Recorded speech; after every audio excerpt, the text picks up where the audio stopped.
Boa noite, queridos irmãos. Sou Patrícia Guimarães da Conceição. Sou da cidade de Angra dos Reis. Estou aqui a convite do canal Servir no Conversando Com para abordar o tema Ama, Trabalha, Espera, Perdoa. Nós vamos encontrar esses verbos de ação no livro Paulo e Estevão, na conversa entre Abigail, Estevão e Paulo. Paulo, que recém-convertido ao cristianismo, sofre todas as questões daqueles que resolvem se transformar.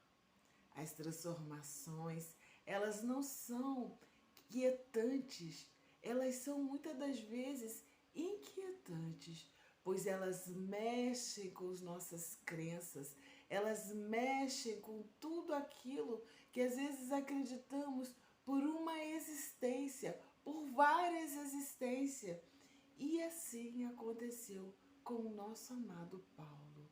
Ao se encontrar com Jesus na estrada de Damasco, ele começa a deixar para trás o doutor da lei que perseguia os cristãos para se transformar no homem novo, que levava o amor tão mostrado, tão exemplificado pelo Cristo para toda a humanidade, se transformando no apóstolo dos gentios.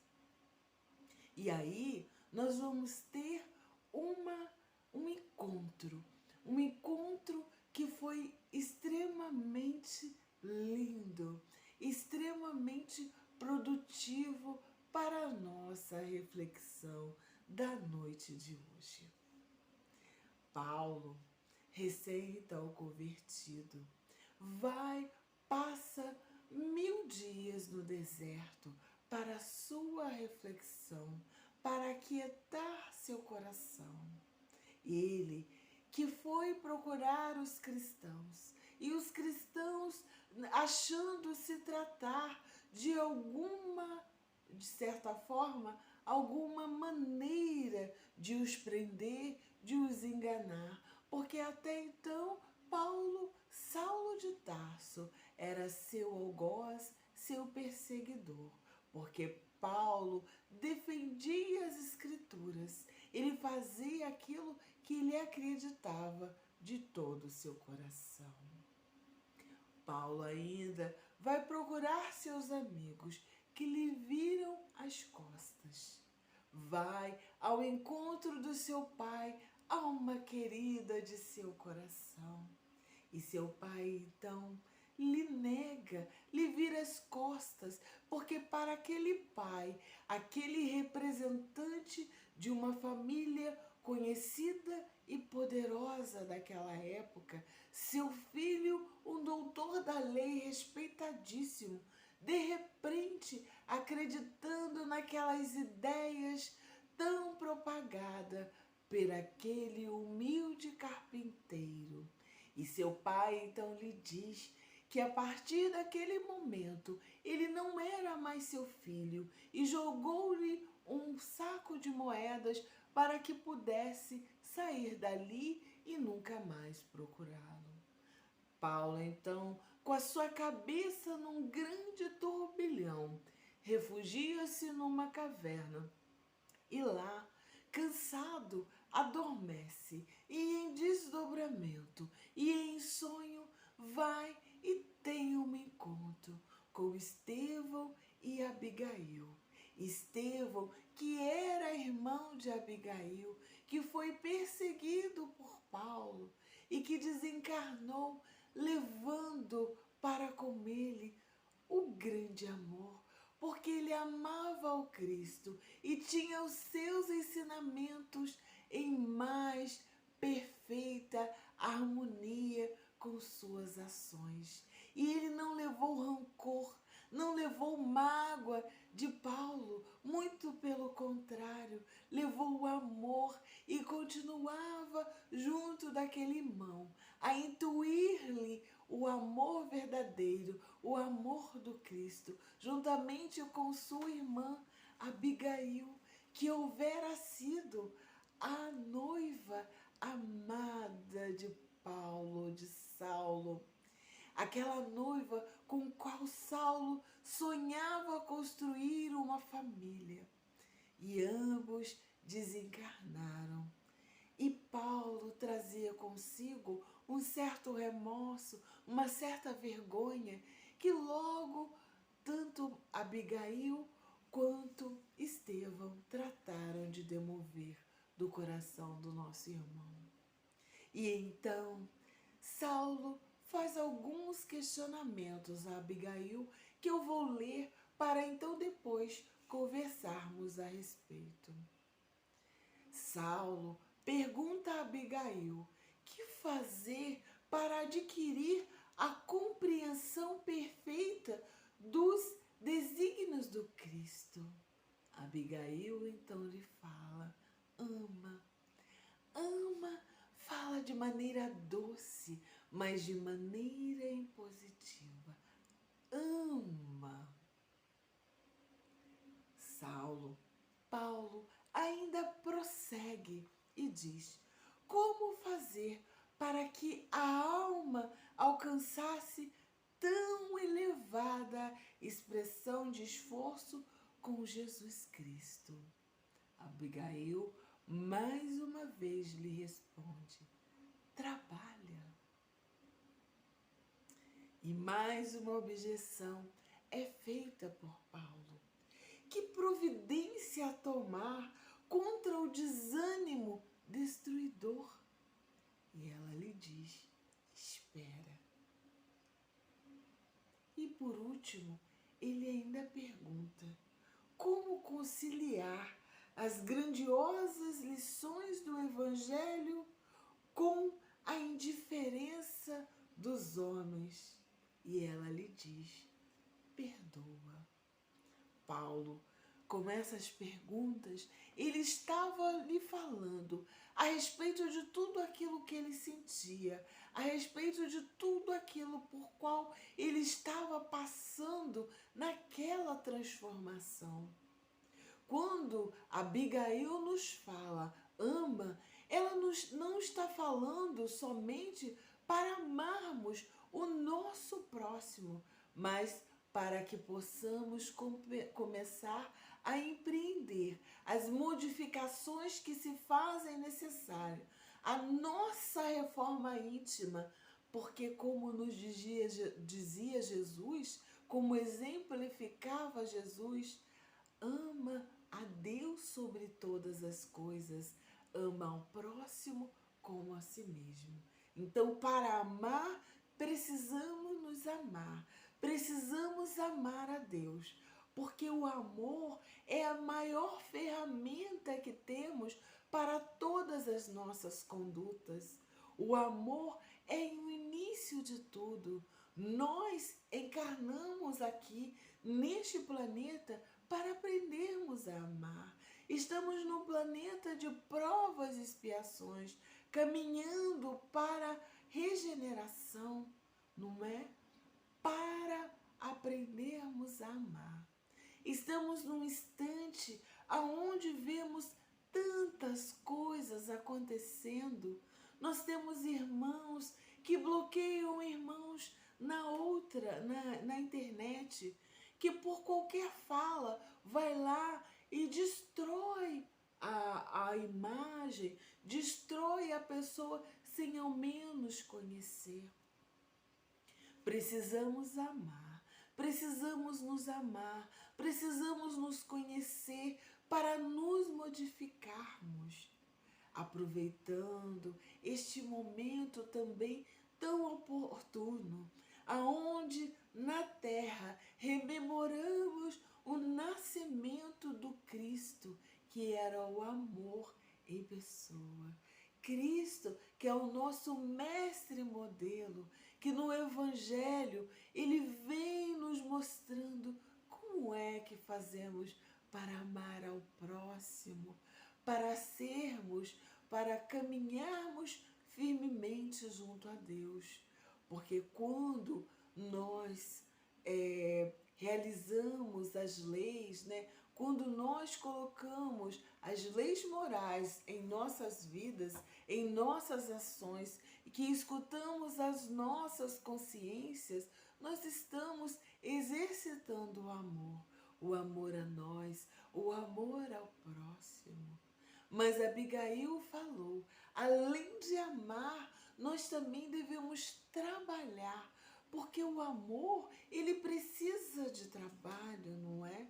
O amor, ele não é algo parado, não é algo contemplativo, ele é um processo que tem início, ele é um processo que tem um meio, ele tem um caminho, e somente através do trabalho árduo, do nosso burilamento, do nosso trabalho para nós e para o próximo, é que nós conseguimos realmente colocarmos em prática o ensinamento do Mestre Jesus. Fé sem obra, ela é morta, não é? Nos fala Paulo também nas suas epístolas lindamente sobre a caridade, sobre o amor, nós sabemos que o amor é o quê? A caridade em movimento, a caridade por nós mesmos, no nosso autoaprimoramento, em fazermos como Santo Agostinho nos fala no Livro dos Espíritos, que ao dormirmos, questionarmos como foi o nosso dia, questionarmos o que precisamos mudar. Isso é amar a nós mesmos, isso é amar ao próximo, porque eu quero saber o que eu preciso mudar para melhorar o meu entendimento com o meu irmão do caminho. Porque assim como eu erro, o meu irmão também erra. Então, se eu tiver o amor, eu vou ter um bom remédio para poder estar utilizando na minha vida, no meu cotidiano. Ela nos fala que o trabalho, para que possamos trabalhar, para colocar em prática os ensinamentos do Mestre Jesus. Esses ensinamentos que, como eu falei, nos dias de hoje, precisamos muito utilizar, precisamos pacificar os nossos sentimentos, as nossas emoções, a violência que muitas das vezes nós trazemos, e aí rememorando os ensinamentos do Mestre, os ensinamentos dos apóstolos, de todos aqueles que Jesus deixou para continuar a sua obra. E nós também somos seus apóstolos e devemos continuar a sua obra, porque nós temos o conhecimento. Há mais de 2000 anos, nós temos o conhecimento deixado pelo Cristo, que a sua época não escreveu, mas aqueles que conviveram com ele tiveram o trabalho de escrever para nós todos os seus ensinamentos, porque eles ficaram impregnados do exemplo do Mestre Jesus. Então, meus irmãos, devemos trabalhar para darmos prosseguimento à obra do Mestre, mas só podemos fazer esse trabalho a partir do momento que também nos modificamos. E aí Paulo ainda quer saber, e quando tivermos o desânimo, e quando tivermos aquele desânimo que bate, porque muitas das vezes parece que estamos trabalhando sem que tenhamos um retorno, que estamos trabalhando à toa, e vem aquele desânimo, né? O medo de não conseguirmos executar o trabalho que o Cristo deixou para nós. Quando nós encarnamos, nós não viemos para cá, para este mundo, de paraquedas. Existe um planejamento espiritual que faz com que nós estejamos aqui. E não podemos desanimar, não devemos desanimar. Quando o desânimo vier, elevemos o pensamento ao alto, façamos uma prece, conversemos com alguém que possa nos dar uma orientação, conversemos com alguém como Paulo de Tarso fez.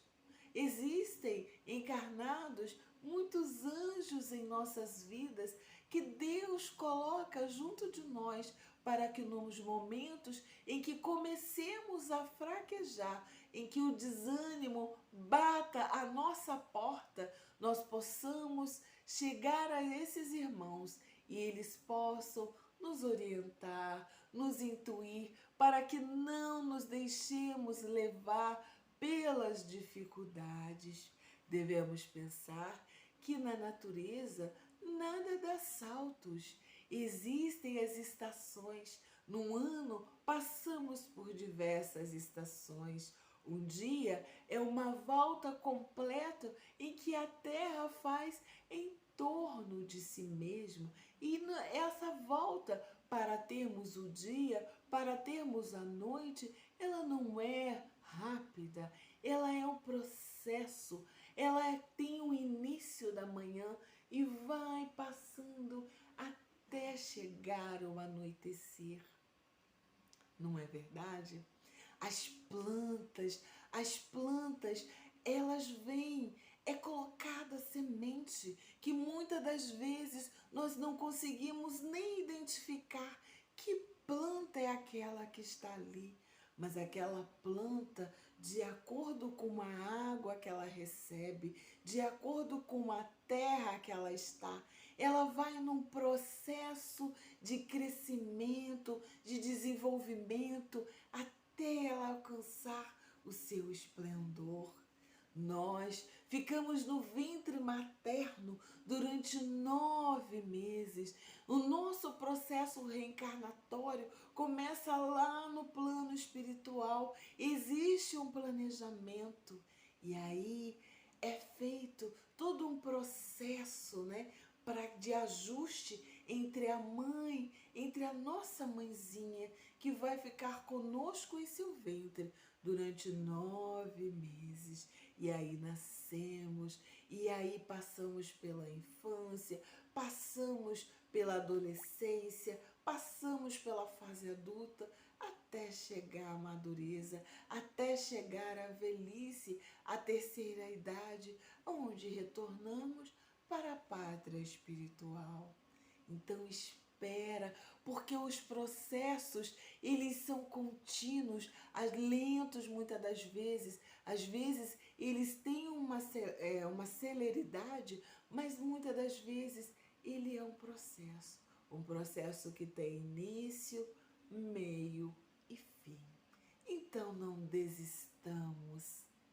E ela ainda vai além, ela diz: perdoa, perdoa aquele que muitas das vezes nos ofende, perdoa aquele que muitas das vezes nos oferece o que ele tem em seu coração.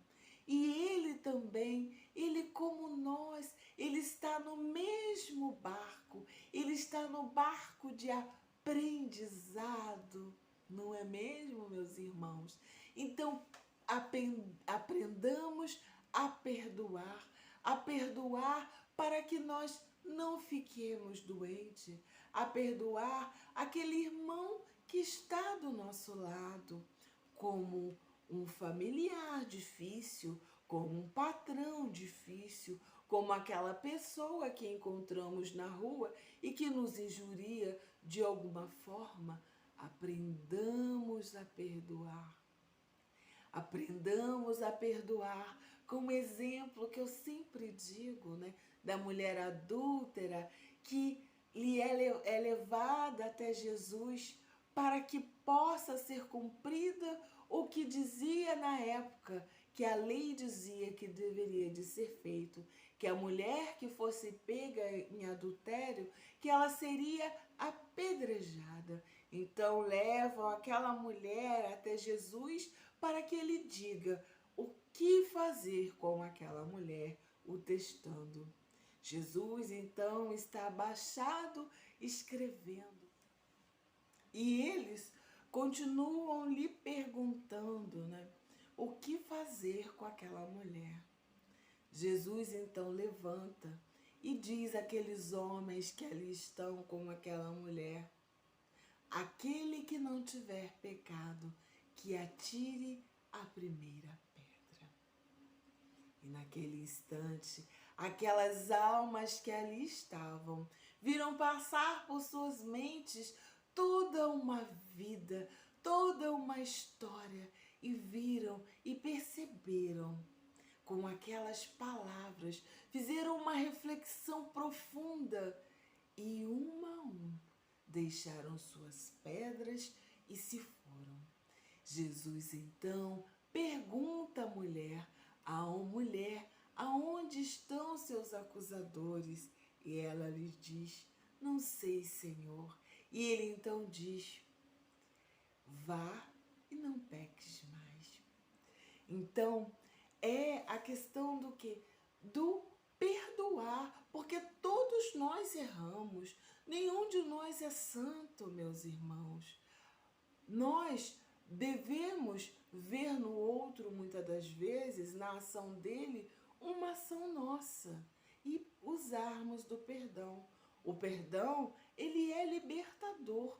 Ele liberta a gente das amarras com a outra pessoa. Porque quando nós não perdoamos, nós ficamos remoendo aquela ideia. É como se todas as vezes aquele acontecimento fosse repetindo, repetindo e repetindo.